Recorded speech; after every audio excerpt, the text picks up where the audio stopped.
It is my privilege to join you today in celebrating the remarkable achievements of the whole school health program. I extend my heartfelt congratulations to the Department of Health of Hong Kong, Special Administrative Region, China, and all contributors for your dedication to making every school a health-promoting school. 健康係人生最大嘅財富，好多人都識講。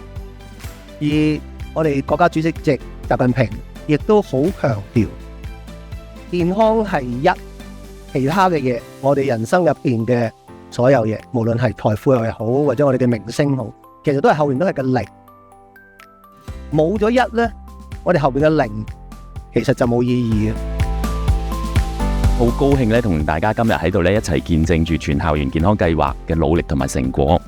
呢個典禮咧其實意義好非凡嘅因為係承先啟後。我哋除咗借今日嘅契機咧，就係總結咗上一階段咧促進健康校園嘅活動，我哋嘅各種嘅成果之外咧，亦都希望咧喺之後咧下一個階段嘅工作係點咧，就可以咧係加深到大家點樣去合作做好個工作。同埋咧，亦都係透過呢個典禮咧，就係可以加去咧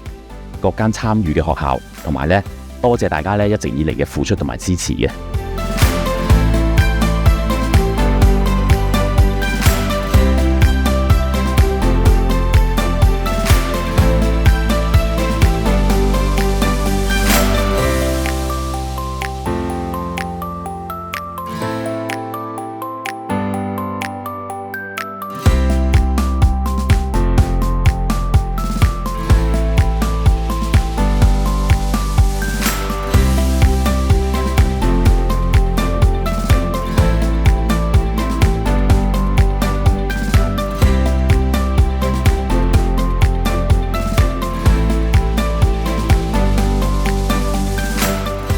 希望全校園健康計劃咧可以推廣至全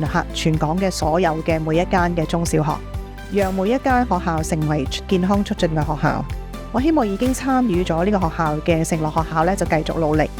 期待更加學校咧就會晉升為行動學校同埋卓越學校。全校園健康計劃嘅成功嘅落實咧，真係有賴大家嘅通力合作。我衷心感謝各位嘅參與同埋支持。